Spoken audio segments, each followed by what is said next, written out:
নমস্কার, আমি শুভ্রকান্তি চ্যাটার্জি। আমার ইউটিউব চ্যানেল সেলেস্টিয়াল ইনবক্সে প্রথমেই আপনাদের সকলকে স্বাগত জানাচ্ছি।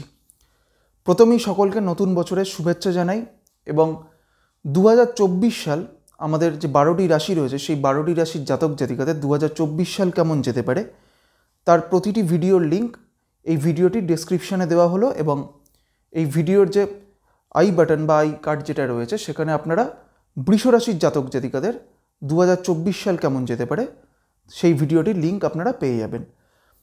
আজকের এই এপিসোডে আমি বৃষ রাশির জাতক জাতিকাদের 2024-এর প্রথম মাস অর্থাৎ জানুয়ারি মাসে বৃষ রাশির জাতক জাতিকাদের কেমন যেতে পারে আজকে আমি সেই বিষয়ে কিছু কথা বলবো। প্রথমেই যেটা বলবো যে বৃষ রাশির সাপেক্ষে আমাদের রাশিচক্রে এই মুহূর্তে কোন কোন গ্রহ কোথায় কোথায় অবস্থান করছে। এই মুহূর্তে বৃষ রাশির সাপেক্ষে পঞ্চমে অর্থাৎ কন্যা রাশির ঘরে কেতু অবস্থান করছে।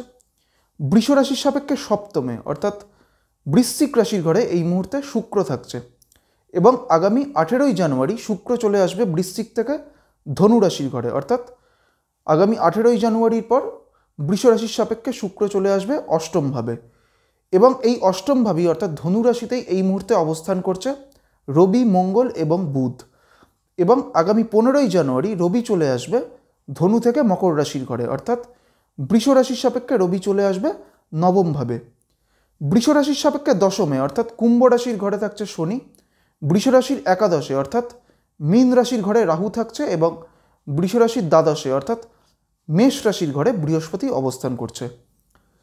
প্রথমেই বলি যে শারীরিক দিক থেকে এই মুহূর্তে বৃষ রাশির জাতক জাতিকাদের ক্ষেত্রে বলবো যে বৃষ রাশির ক্ষেত্রে ষষ্ঠপতি হচ্ছে শুক্র এবং আগামী 18ই জানুয়ারি অবধি শুক্রের ওপর কিন্তু শনির একটা দৃষ্টি থাকছে। সেই কারণে শারীরিক দিক থেকে আগামী 18ই জানুয়ারি অবধি এই সময়টা কিন্তু শারীরিক দিক থেকে যে কোনো ধরনের সমস্যা আসার কিন্তু একটা সম্ভাবনা থাকবে। এবং সবথেকে গুরুত্বপূর্ণ যে বিষয়টি সেটি হচ্ছে যে বৃষ রাশির ক্ষেত্রে অষ্টমভাবে মঙ্গল অবস্থান করছে। তাই বৃষ রাশির জাতক জাতিকাদের এই সময় বা এই জানুয়ারি মাসে চোটাঘাত প্রাপ্তির কিন্তু একটা সম্ভাবনা থাকবে। তাই সেই দিক থেকে বৃষ রাশির জাতক জাতিকাদের এই জানুয়ারি মাসটা কিন্তু যথেষ্ট সচেতন থাকতে হবে। বৃষ রাশির জাতক জাতিকাদের অর্থনৈতিক দিক থেকে এই জানুয়ারি মাসে কিন্তু অর্থ ব্যয়ের পরিমাণ কিন্তু কিছুটা বাড়বে এবং বৃষ রাশির জাতক জাতিকাদের তাদের কর্মজীবনের দিক থেকে বা তাদের প্রফেশনাল লাইফের দিক থেকে এই জানুয়ারি মাস কিন্তু খুব একটা তারা আশানুরূপ রেজাল্ট তারা কিন্তু খুব একটা পাবেন না। এবং বিশেষ করে যারা বৃষ রাশির যারা ব্যবসা করছেন তাদের ক্ষেত্রে এই জানুয়ারি মাসটা কিন্তু খুব একটা ভালো যাবে না। তাদের ক্ষেত্রে ব্যবসায় কোনো ধরনের একটু লস হওয়ারও কিন্তু একটা সম্ভাবনা থাকবে। বৃষ রাশির জাতক জাতিকাদের এই জানুয়ারি মাসে তাদের ব্যক্তিগত কোনো সম্পর্কের অবনতি হওয়ারও কিন্তু একটা সম্ভাবনা থাকবে বা দাম্পত্য জীবনেও কোনো সমস্যা তৈরি হওয়ারও কিন্তু একটা সম্ভাবনা বৃষ রাশির জাতক জাতিকাদের ক্ষেত্রে এই জানুয়ারি মাসে থাকবে।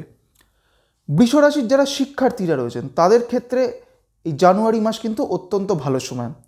এর কারণ হচ্ছে বৃষ রাশির চতুর্থপতি রবি আগামী 15 তারিখের পর চলে আসবে নবমভাবে, অর্থাৎ যে ভাব থেকে আমরা উচ্চশিক্ষারও বিচার করে থাকি। তাই যারা শিক্ষার্থী বা যারা বৃষ রাশির যারা উচ্চশিক্ষাতেও রয়েছেন তাদের ক্ষেত্রে এই 15ই জানুয়ারির পরবর্তী সময়টা কিন্তু অত্যন্ত একটা ভালো সময়। এইবার আমি আসছি বৃষ রাশির যে নক্ষত্রগুলি রয়েছে অর্থাৎ কৃত্তিকা, রোহিণী এবং মৃগশিরা, এই 3টি নক্ষত্রের জাতক জাতিকাদের এই জানুয়ারি মাস কেমন যেতে পারে। প্রথমেই আমি আসছি কৃত্তিকা নক্ষত্রের ক্ষেত্রে। কৃত্তিকা হচ্ছে রবির নক্ষত্র এবং কৃত্তিকা হচ্ছে আমাদের রাশিচক্রের তৃতীয় নক্ষত্র। কৃত্তিকা নক্ষত্রের শেষ 3টি চরণ রয়েছে বৃষ রাশির ঘরে। স্বর্ণালী চক্রে এই কৃত্তিকা নক্ষত্রের মানস নক্ষত্র হচ্ছে রেবতী নক্ষত্র এবং এই রেবতীতেই কিন্তু এই মুহূর্তে রাহু অবস্থান করছে। যখন কোনো নক্ষত্রের সাপেক্ষে মানস নক্ষত্রে রাহু অবস্থান করে তখন সেই নক্ষত্রের জাতক জাতিকাদের তাদের কিন্তু মানসিক দিক থেকে একটা নেতিবাচক প্রভাব কিন্তু পড়ে। তাই সেই কারণে যাদের বৃষ রাশি যাদের কৃত্তিকা নক্ষত্র তাদের ক্ষেত্রেও কিন্তু কোনো ধরনের তাদের ব্যক্তিগত কোনো বিষয় বা তাদের যে কোনো বিষয় যে কোনো কারণেই তাদের মানসিক দিক থেকে কিন্তু একটা নেতিবাচক প্রভাব বা মানসিক চাপ, দুশ্চিন্তা, কোনো ধরনের টেনশন বা এই বিষয়গুলো তৈরি হওয়ারও কিন্তু একটা সম্ভাবনা থাকবে। কৃত্তিকার পর হচ্ছে রোহিণী নক্ষত্র। রোহিণী হচ্ছে চন্দ্রের নক্ষত্র এবং রোহিণী হচ্ছে আমাদের রাশিচক্রের চতুর্থ নক্ষত্র। নবতারা চক্রে এই মুহূর্তে রোহিণী নক্ষত্রের সাপেক্ষে বিপদ নক্ষত্রে শনি অবস্থান করছে এবং বৃষ রাশির সাপেক্ষে শনি রয়েছে দশমভাবে অর্থাৎ কর্মভাবে। সেই কারণে যাদের রোহিণী নক্ষত্র তাদের কর্মজীবন সংক্রান্ত কোনো ধরনের সমস্যা তৈরি হওয়ার কিন্তু সম্ভাবনা এই জানুয়ারি মাসে থাকবে।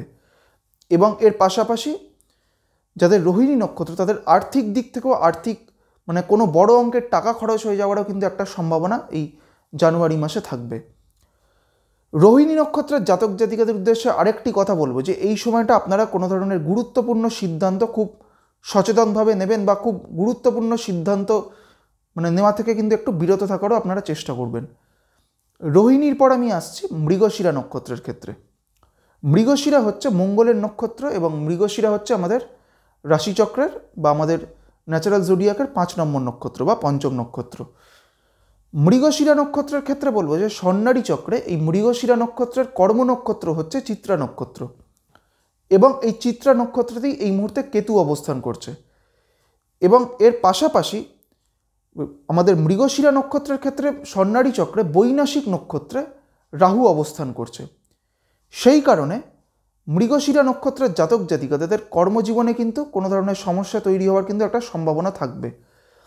মৃগশিরা নক্ষত্রের জাতক জাতিকাদের তাদের কর্মক্ষেত্রে কোনো শত্রুতা তৈরি হওয়ার কিন্তু সম্ভাবনা থাকবে এবং এর পাশাপাশি মৃগশিরা নক্ষত্রের জাতক জাতিকাদের তাদের কর্মক্ষেত্রে কোনো পরিবর্তনেরও একটা সম্ভাবনা এই জানুয়ারি মাসে থাকবে।